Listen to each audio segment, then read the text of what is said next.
6.5%, was it? Is that what the current odds are of the Stanley Cup? Well, and if you look at the round-by-round progression, the Stanley Cup favorite is the Vancouver Canucks. Like, what a time to be alive! Talking you through every goalie controversy, scoring slump, and draft lottery bust, this is the C4 Podcast on CanucksHockeyBlog.com. Here they are, the best starting lineup we could afford under the salary cap. Chris, Matt, Anna, and Adam. Welcome to another episode of the C4 Canucks Hockey Podcast, brought to you by Anna and Chris. I'm Chris, she's Anna, we're both hot. It is smoking out there. How you doing, Anna? Yeah, I am warm. Thankfully, no. You are hot. Thank you. You're welcome. Yeah, we're both dealing with non-air conditioned spaces right now. Thankfully, no actual smoke, no forest fires smoke that we can experience. But yes, it is very, very, very warm in Vancouver right now. I guess relative, there's probably listeners who would say this isn't that hot. For Vancouverites, this is hot. And it's a new reality. Like, when summer eventually shows up, whether it be in April or July, it's just that first heat wave hits, and it's just, ugh. And the thing about it now is that it used to be heat waves. Like growing up, heat waves were like a few days, and it would go away. And it would be cool. It would be temperate, and you could you always knew it was going to end. But now our heat waves, they show up, and they sometimes don't go away. In fact, they might even get worse. Like someone, another heat wave's coming in. I'm like, what are you talking about? This one's still here. Yeah, it is ridiculous. Like, considering we kind of just didn't, like, we went from, like, on the long weekend, it was raining on and off. Mm-hmm. Maybe the Monday was nice, but, like, yeah. And then we are now fully in summer now. So, it was a bit of a shock to the system. It is. And it's like we're right from, like, that cold and damp to, like, hot and damp. Yeah, it's almost like we live in a rainforest. You know, I was talking about how I like I could deal with like the dry heat, but the humidity is what gets to me. And so like we're at that stage where like everything is like sticky, and like your clothes stick to you, everything. It's horrible. Yeah, I don't like either. I mean, I think I said last time on the podcast how I just could not cope with New York heat because it is so humid over there. So don't like that. Yeah, I don't know if I've ever shared on the show, but I had never really understood humidity until I was flying back from a student conference that I attended in Quebec. And going from Vancouver to Quebec City, at least then, I don't know if it's still the case now, there were no direct flights. You had to get on and off a plane somewhere. So on the way there, it was Toronto Pearson. You know, it's fully air conditioned. So I didn't appreciate what was going on in Toronto at that time. And then when we landed in Quebec, it was warm, but it was actually not that bad.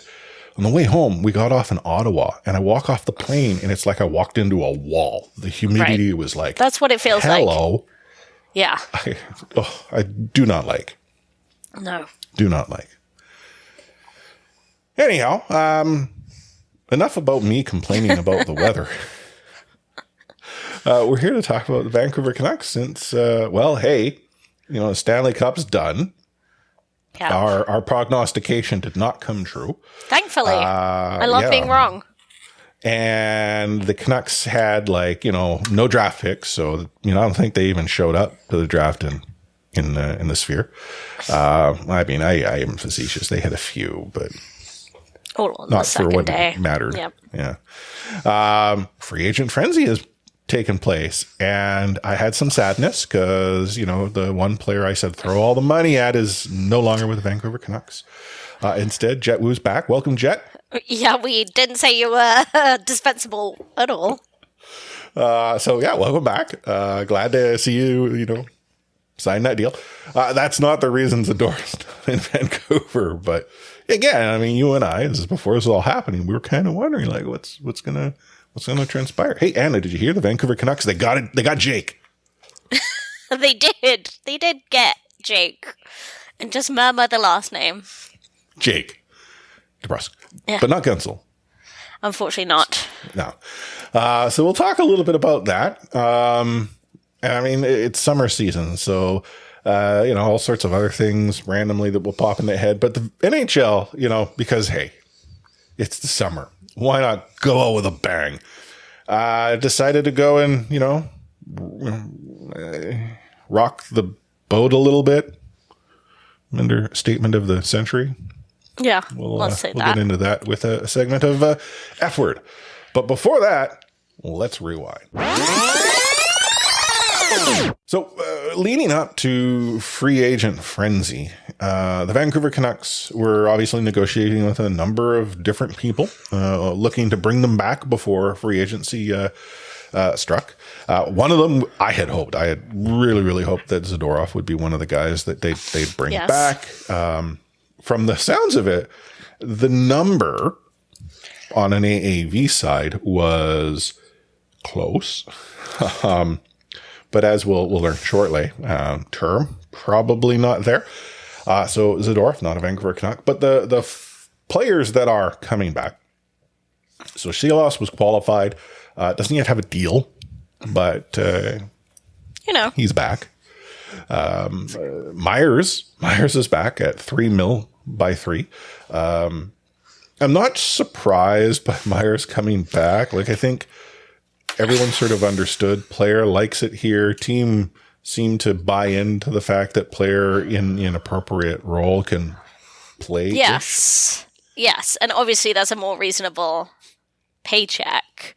$3 million, sure. The 3 is maybe 3 one years. too long. Yes, I would say so. And it is one of those sort of middling players at a middling contract that we thought. I mean, either the Canucks didn't splash with Zadorov, so maybe they were just going, we're just getting middling defense. Yeah, Bluger's back, 1.8 by 2, which number-wise, I think that's pretty good. That's what you pay the player, like, Bluger, who's good in the room. Good in the room. Gotta have good in the room, guys. And he's a good player. It does seem like in his role and with his line mates, his game kind of recovered. So I think that's a pretty reasonable number. No, and I'm not knocking. In fact, we chatted about this last episode. The Canucks were going to need to fill in their roster, bringing back a guy like Luger at a reasonable price. 2 years. I mean, 1 year deals seem to be more prove me's or like your, fill in the blanks. 2 seems to be the more reasonable type of deal that you're going to get a player like Bluger with, and he's back. Joshua, known glue guy. Or at least maybe my definition of what glue guy happens to be. Dakota Joshua's back, 3.25 by 4. He got himself a good raise. I think that money's probably lower than what he might have gotten the way money was being paid out for sure. July 1. And the teams that apparently were in, the conversation as to being interested, they seem to be willing to pay even more than what people were paying more already. So that's a good get for what we hope he continues to be. Right, and that's another member of that line that seems to play very well in third line role, and so it does seem like they want to be back, and they're happy to take a slight discount to do so. Obviously, Joshua did get term on that for that lower number, so good for him, good for the team. Well, you look at the deal. If Joshua continues to play like he was playing, that's a great deal. If he can do that for 4 years, that's a great deal. It's the question as to whether he can continue to do what he was doing for 4 years. Like, I get, where, I'll talk about Zadorov in a moment. People are like, oh, he had one good playoff. Yeah. He's got his career to this point not been equivalent to what that good playoffs was.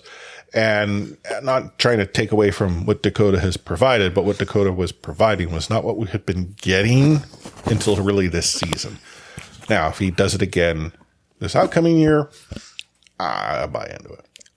Yeah, and 4 years' time, will Canucks still be in the conversation of, great playoff potential? Maybe not. And I think you just want Joshua to be able to do it, what he's been doing it for a couple more years, and then 3.25 is not a crazy contract to get rid of if you needed to.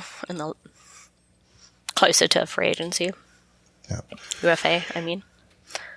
As far as the players the Vancouver Canucks did not bring back, two of the three are somewhat of a surprise. One of them you kind of knew wasn't going to happen. I'll start with that. Elias Lindholm signed in Boston, 7.75 by 7. Yeah, Lindholm got that's a lot. paid. Yeah. And he had a great playoffs, don't get me wrong. But after, he didn't settle into Vancouver for much of the second half of the season. After a great start, he really... And I was a big Lindholm believer, and he was great in the playoffs, but you can't be paying either a 7-year term or over $7 million on one good playoffs. Yeah, the 7.75 AAV, that seems steep. It does. But it's that 7. Boston went out and said, dude, you're our future. And that's not what they said, but they sure decided to pay him that way. Yeah. Peace be with Elias. Yeah, good for you. You got your money, but I have no qualms about Canucks not going anywhere near that. Yeah. Now, the thing the Bruins had going for them is cap space. They had a whole lot of money to spend. So they also approached Zadorov and signed him at $5 million per over 6. The $5 million is, I think, what the Vancouver Canucks may have been close to. But that's the what 6 was not it. I'm pretty sure Rick Dhaliwal said that Canucks had offered the Zadorov camp $5 million. That was on the table.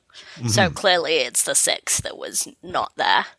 And honestly, I don't hate it for Zadorov, but also I'm just after you sign Hronek, you can't do that. You can't do 6 years. Presuming the Canucks offered 5, mm-hmm. right? Dhaliwal, doesn't generally blow smoke. Yeah. What do you think the term was that the Canucks offered? I mean, it's got to be under 4, right? I think Canucks probably offered 3 years, maybe 4. Yeah, I would go with 4. To me, if they were to do 5, they'd do something like a 5-4 deal, where if it doesn't work out, you're not stuck forever, and you're getting to that point where when you'll need the money back, 4 is sort of it. But yeah, Zadorov got paid. He's going to Boston. And by the way, I don't think it was necessarily a slam dunk for him to do that. Even at the 6 years, he probably was torn, I think. Still, I do think he really, really loved playing here and believes in this team. But also, if you want to take that security, I also don't begrudge him that. No, I will never hate on a player who signs a contract for a deal that gets them get paid. Right? Yeah. Workers' rights, come on. But, I was a big Zadorov stan. I was the guy saying, throw the money at him, all the money. And when I saw that deal, I'm like, congratulations, Zadorov. I'm happy you got paid, and I'm happy that it's not a Vancouver Canucks contract. Yeah. The other player, though, that I think was somewhat of a surprise was Casey DeSmith. He has signed in Dallas at $1 million per over 3 years. So a longer-term deal, obviously at 1 is a really reasonable price for a backup goaltender. But that was a surprise because I kind of presume the Canucks would have wanted him back. Just because Shelovs isn't yet proved? Is that your... Yeah, to me, I know they had a conversation, and that was reported by... I can't remember who reported that, but I know Canucks were talking with Casey Smith about coming back. To me, I was just he's not really good enough to do the job that he needs to do. Well, the Canucks were going to offer him 3. No, exactly. I kind of was just he's fine as a backup. He did a fine job, and Shelovs wasn't ready to do that job at the beginning of last year at all. But I think he now is, and we need someone that can give Demko rest. That's the biggest job. And yeah, Casey Smith was fine, but like not someone I was excited to see again in a Canucks uniform. So I'm okay with that. Now, as far as players coming to Vancouver, the Jake that the Vancouver Canucks got was not Jake Guentzel. Jake got traded, and as a result, got signed before July 1. That's what happens. So he was off the market before the Canucks had an opportunity to nab him, but not to be outdone. They found a different Jake, Jake DeBrusk, $5.5 million over a 7-year term. Yeah, it's long. It is. The interesting part, he's got a no move clause. Doesn't actually kick in until 27, 28. Yeah. So it's almost like the Vancouver Canucks have hedged on the next 2 seasons as being, hey, are these seasons where we think we'll be based on this past season? And if not, we have a player signed to what could be reasonable money who might perform at a level that we could then offer elsewhere to move out of. That's the only way I can read into it. Yeah, I mean, they want someone to play with PD. That's it. Like, if he can't do it, like, I think we're kind of seeing that we can hodgepodge together lines with what we currently have. But realistically, if we want 2 scoring lines at the top of our roster, like, we need someone else to play with PD. So I think that's the whole idea, bringing DeBrusk in. Obviously, they didn't want to lose their, like, they like the surnames too much, so they needed to replace one for one. I like Jake DeBrusk. He's a player I've always liked, kind of one of those players that's like on the team I hate. I liked watching him. His dad annoys me a lot, but Jake DeBrusk is a good player, so I really hope it works. I, again, like many casual fans, me being very casual, often judge trades by the reaction of the fan bases. Yeah. Or signing. There are many Boston Bruins fans who are quite irritated that Vancouver not only got DeBrusk, but they got him for the price they got him for. Which, in my mind, speaks loudly. Doesn't necessarily speak highly, speaks loudly. I'm a jaded Canucks fan, though. Anytime I see long-term deals, I think Louis Eriksson scares me deeply. I know this front office isn't that front office. And if there's any clear indication to us as fans as to this front office's approach, is that if the deal don't make sense, they don't do the deal. Like, we'll get into the other signings, but the Vancouver Canucks, finish the free agent frenzy with 23 out of 23 contracts on the roster. Mm-hmm. With a little bit of cap space in hand. So they actually have room. And there will be more that I think will trickle out. But, I think the past front office would have gone and, like, that Zadorov deal probably would have happened in Vancouver. I don't know about the Lindholm deal, but, like, there would have been bad deals that would have then maybe worked out short term, but screwed the team forevermore. They were very reactionary, wasn't that the thing, right? So if they didn't get Jake Guentzel, it would be like some overpaid, like, second-rate signing instead. Yeah. Whereas, this was more of a, like, solid, it's somewhat underwhelming, but solid day in free agent frenzy. Yeah. Danton Heinen, 2.25 by 2. Fine. A little bit above depth. This is your fill in the third line, possibly second line signing, in my mind. I think it's low. Yeah, there's definitely depth down the lineup, but like annoying to play against. So Kiefer Sherwood, 1.5 over 2. Very annoying to play against, by all accounts, from the Canucks players. Vincent Desharnais, $2 million by 2.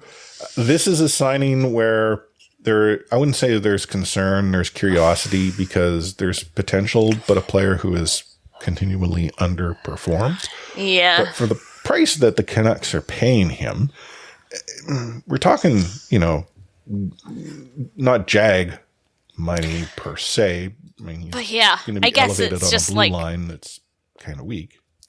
That's the thing. It's more like Derek Forbort is like also a little underwhelming, but he's paid like $500,000 Well, hey, Anna, less. it's only a $500,000 difference.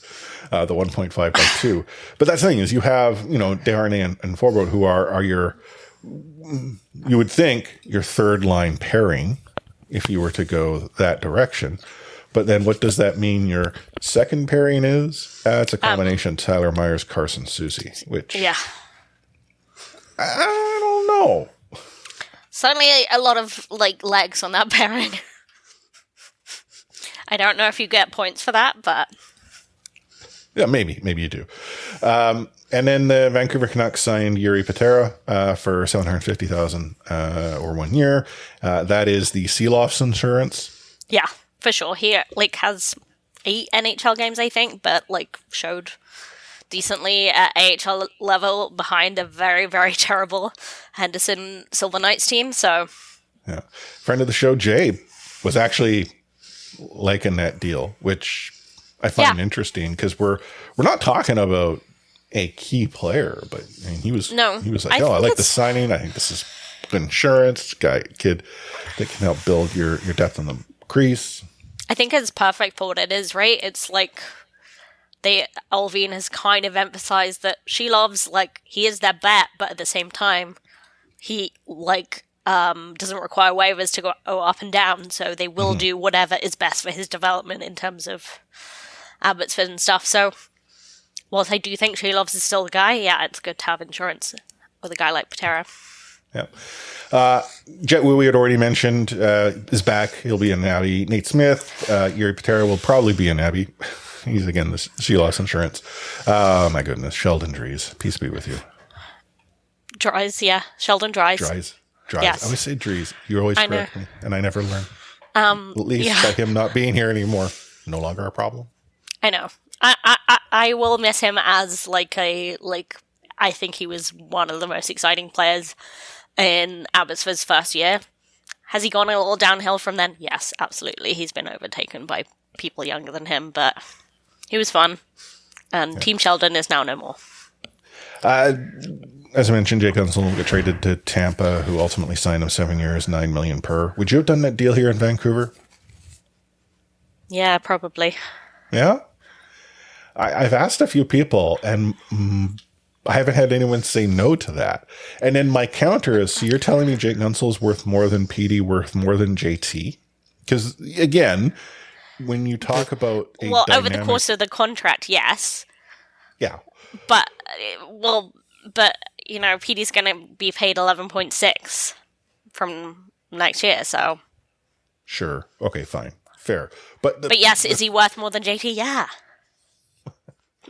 But there's like there's JT is up there, team, but JT is incredibly sensitive. But like I think JT cares way more about like the effort and being part of a winning team than he cares about like being the most important. So okay. But anyway, he's gone to Tampa. Tampa just shipped off all their bad luck contracts. Well, not bad luck, but just expensive contracts to people. And other people said, sure, we'll take them off your hands. We'll facilitate, all your free agent signings you want to do. The other player that people had thought the Vancouver Canucks would take a run at, also out of the conversation before the conversation was legally able to start, Chris Tanev got traded to Toronto, who promptly signed him. 4.5 times 6. Chris Tanev is going to be paid some decent money through to his 40s. Yeah. Like good for Chris Tanev. Get paid. Absolutely. Like we say, that's good the for number them. I'd have wanted in Vancouver. Yeah. I would be happy to pay Chris Tanev $4.5 million, not for 6 years. How many? That's wild. He's 34. 34. We've seen Chris Tanev gets knocked down, he gets right back up wherever he gets knocked down. But I would definitely wouldn't want to go beyond 3. Yeah, but that doesn't get him signed. Oh no. I mean, but the fact, there was this. Okay, first of all, I was in the United States, so it was actually a lot harder for me to pay attention to free agent frenzy because U.S. hockey's what? But there was a graphic shown, and what was it? Like there was a handful of contracts, halfway through the day, and they had already spent like $80 billion. 80 billion. Yeah, totally. Okay, 11 but billion. I mean, did you know that this year was the first year that free agents, like July 1st, cracked the $1 billion barrier? That's what I was getting at. I couldn't remember the number, but I knew it was billion, and it's never happened before. But it's so funny because I was scrolling through Twitter, making sure I had got all the news, and I see the NBA record contract Jason Tatum signed, and I was like, "Oh yeah."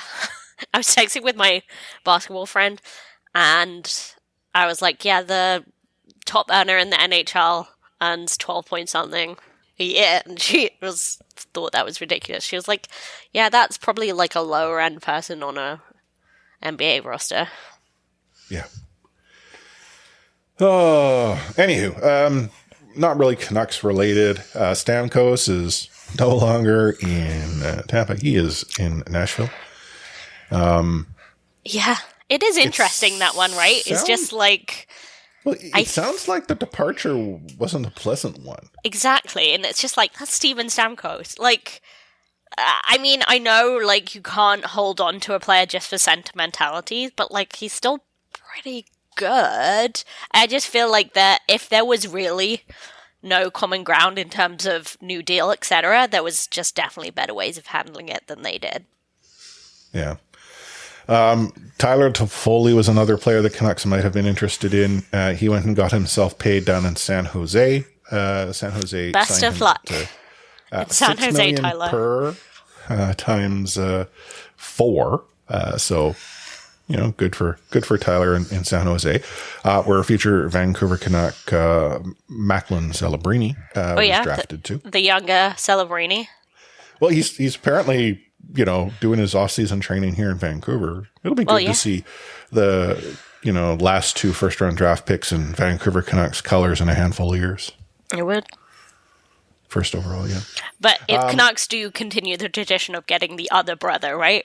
If they don't get both, it's always the other. Yeah.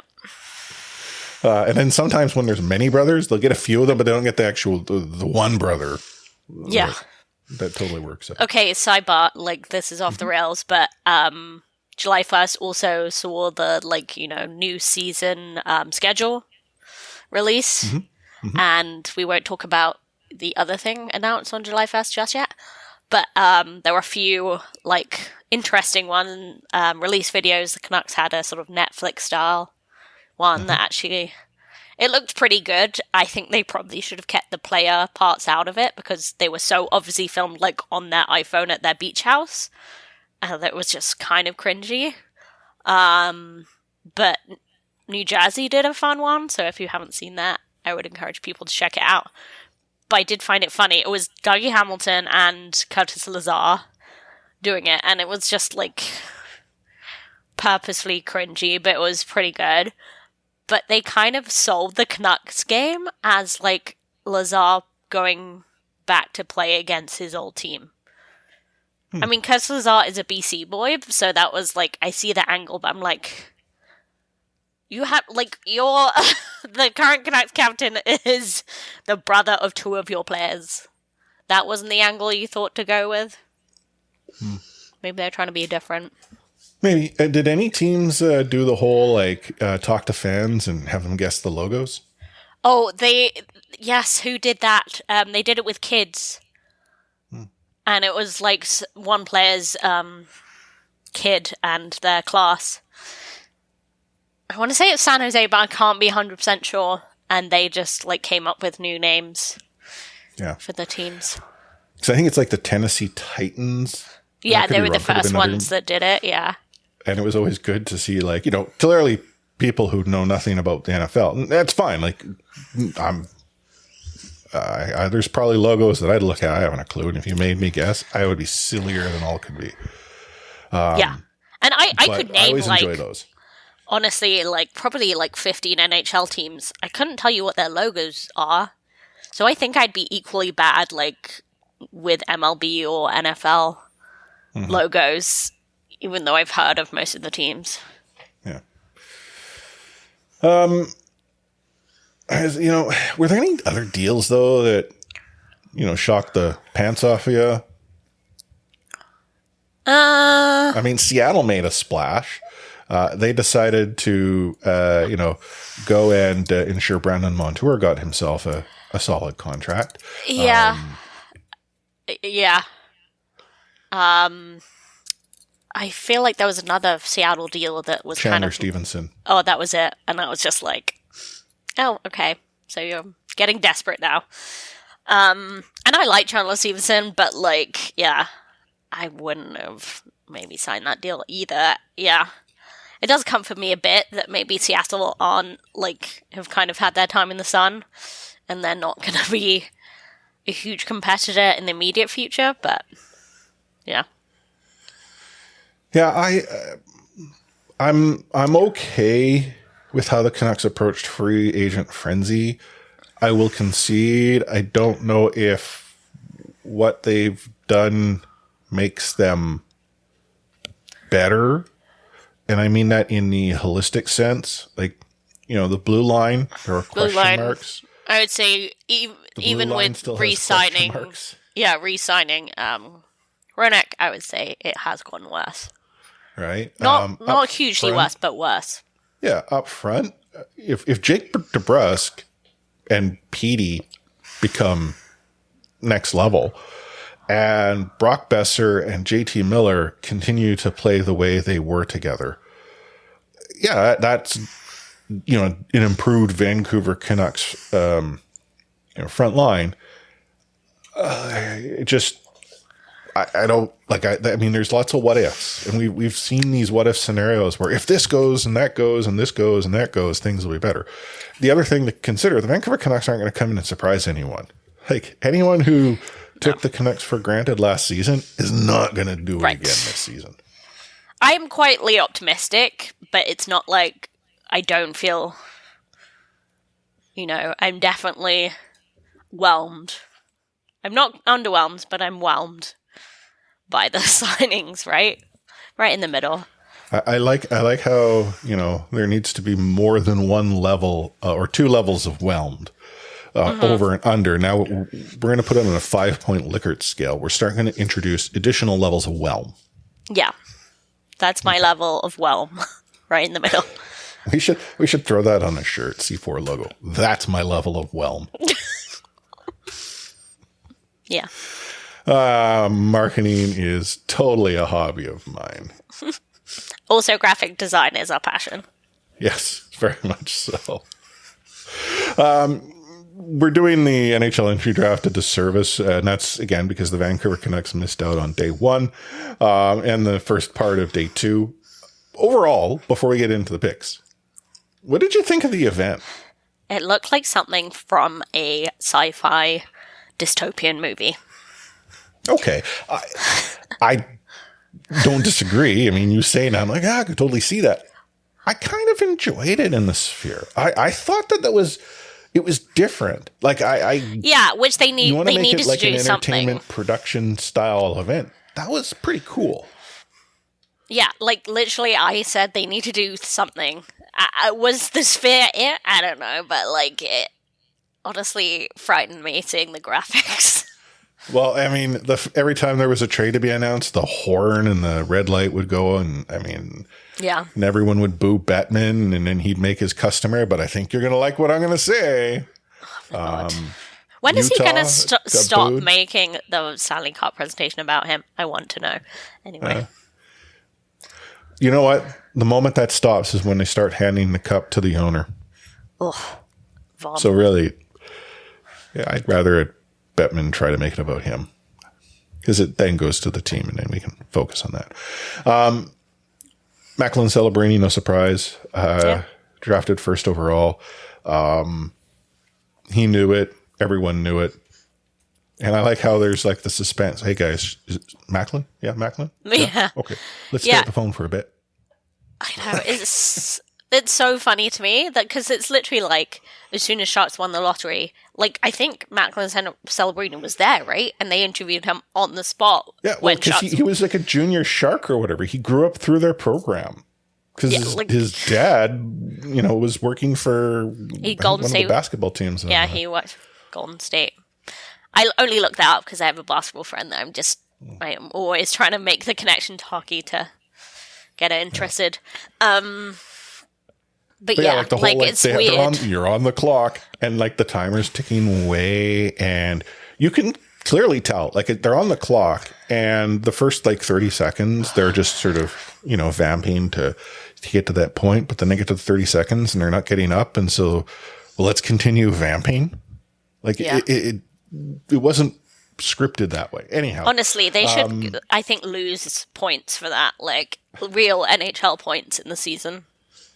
Was it the player who was drafted by New Jersey or whatever that I think pooped himself when they called his name? Like the look of shock on his face. Oh yeah, who was like on Jersey? his.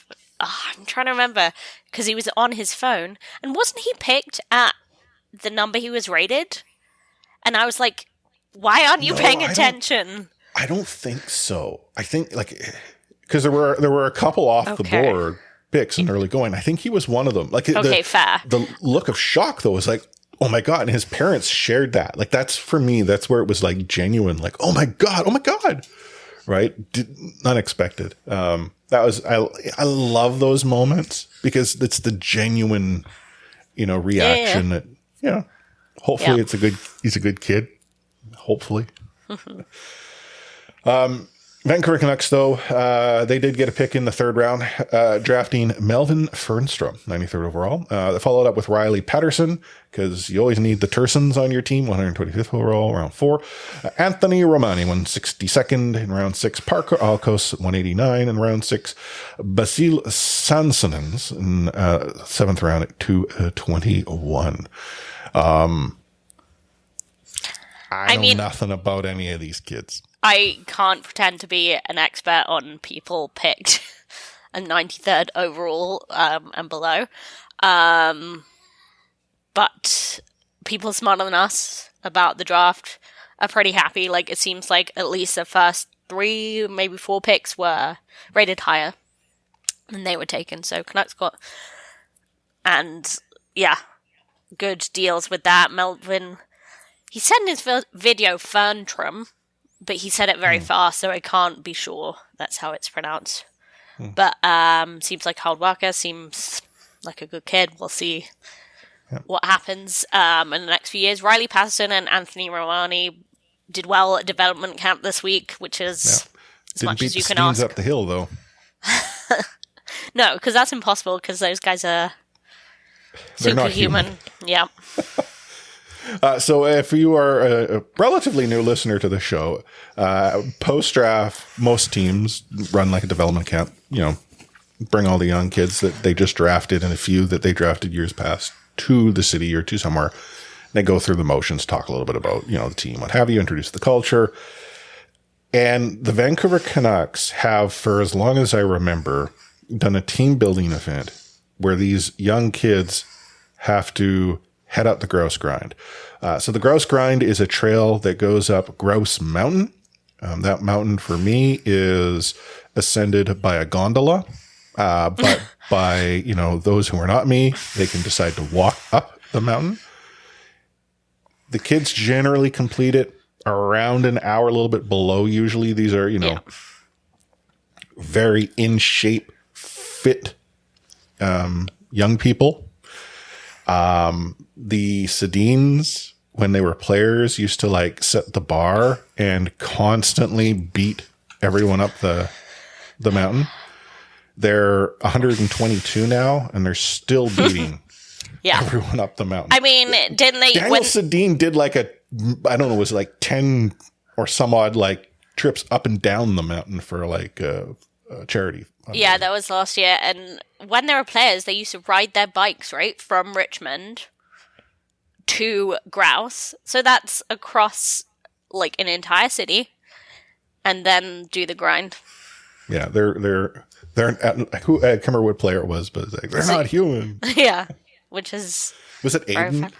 celebrating. It might, yeah, who is very funny and charming. I do think, like, as the older brother of a very, like, touted prospect, I think you probably have to learn a sense of humor pretty fast. And he was, I don't know. Yeah. I liked his personality. Anywho, that's Rewind in a nutshell. Who knows what will happen, if anything, between now and our next episode 2 weeks from now. But one thing I do know for certain is we're going to take a short break. Not a Blake. Break. You're listening to the C4 Canucks Hockey Podcast, brought to you by Anna and Chris. He liked to say the F word. Well, then get the here then. Okay, see ya. Is going to have the F word on it. I wish I could give you an explanation about it. I can't. You, out of here. You said the F word, Dad.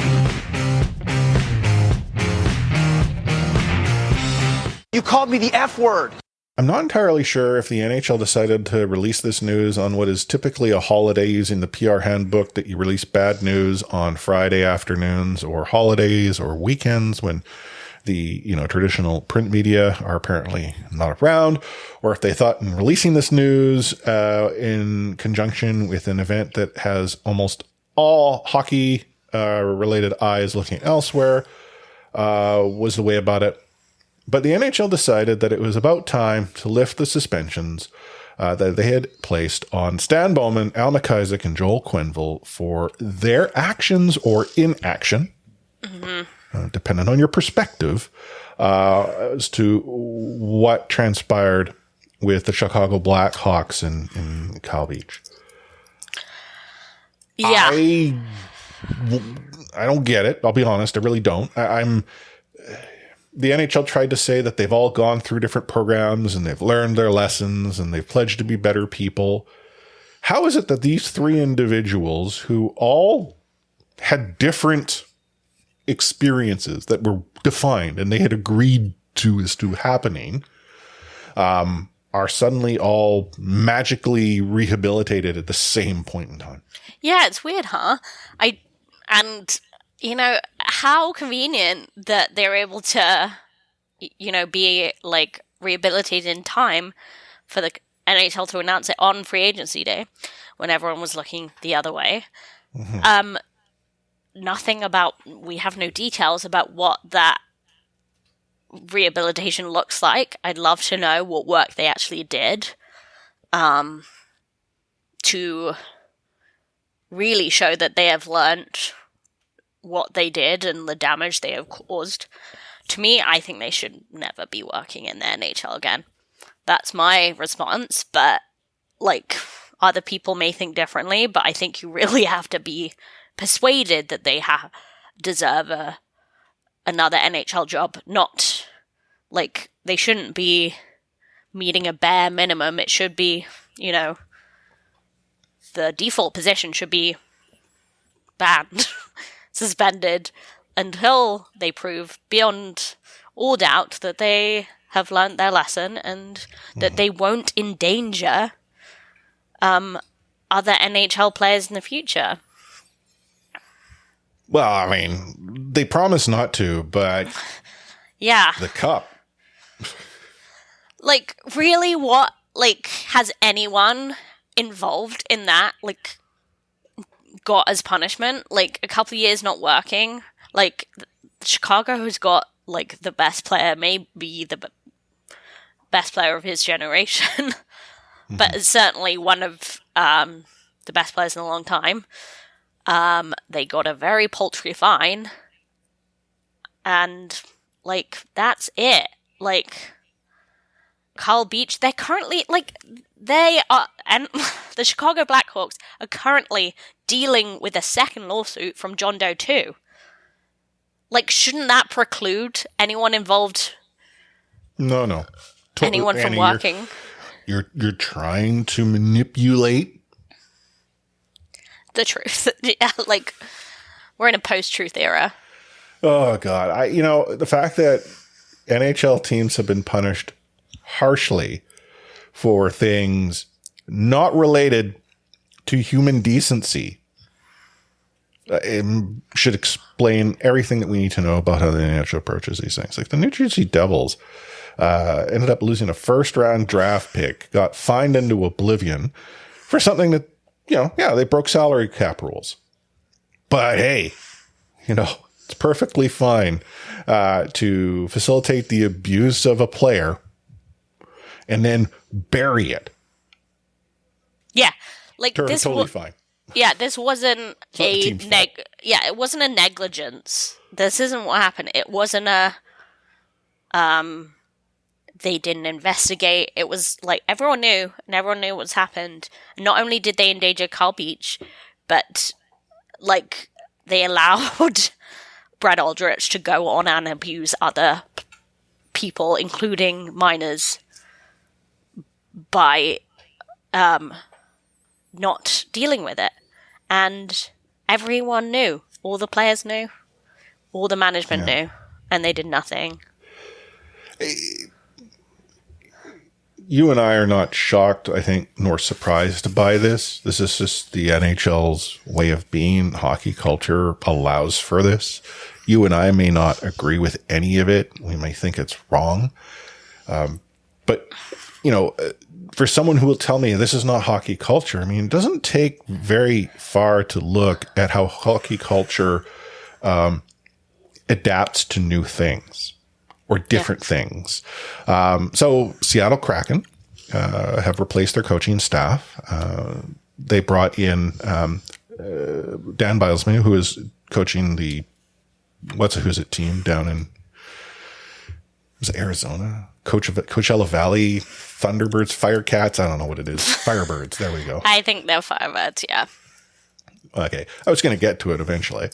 And there was always some thought, like, is Dan going to bring up his coaching staff that he had in Coachella Valley? Because that also would have included Jessica Campbell, who was an assistant coach. Well, the Seattle Kraken did announce that Jessica Campbell was going to be joining their coaching staff. This actually happened a few days later on July 3rd. I think that's big news. Why? Well, one, it's showing that something that probably could have and should have happened much earlier finally has. Jessica Campbell is, by all intents and all purposes, a celebrated and successful professional hockey player in her own right. Period. Like there's no way anyone could question that.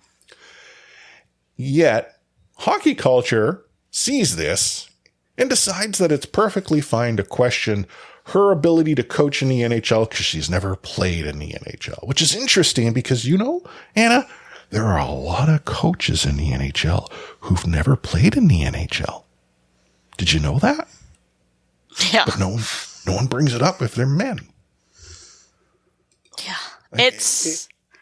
It's disappointing, but not surprising, once again, that they, I'm glad the Seattle Kraken don't have as narrow-minded a view as many, hockey fans, but, the reason hockey fans are like this is because the league has just spent all its time catering to that base of straight, white, older men.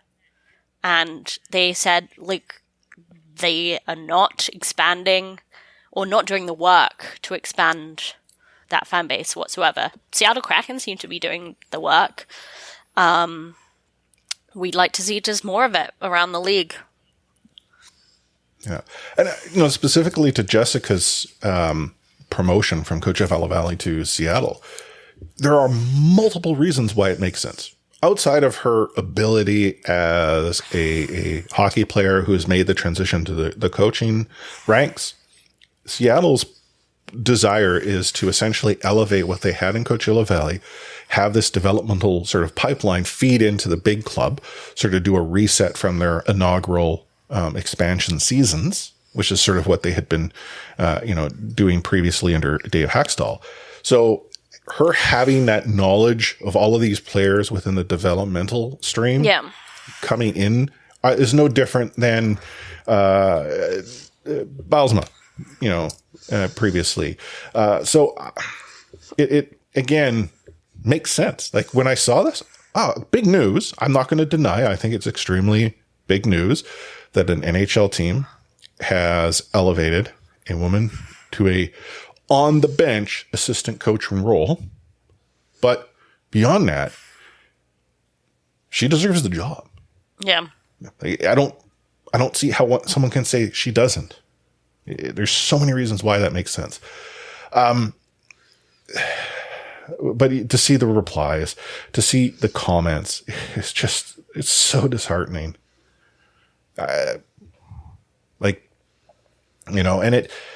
We went from crap news July 1 to, I think, some exciting news 5 minutes later, crap news to see the reaction. Yeah. But that's hockey culture for you.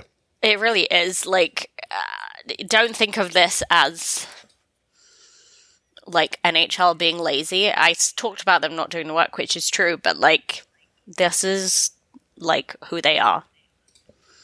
This is on purpose. This is exactly who they want to be. And it's just a shame because what hockey could be is so much greater. Yeah.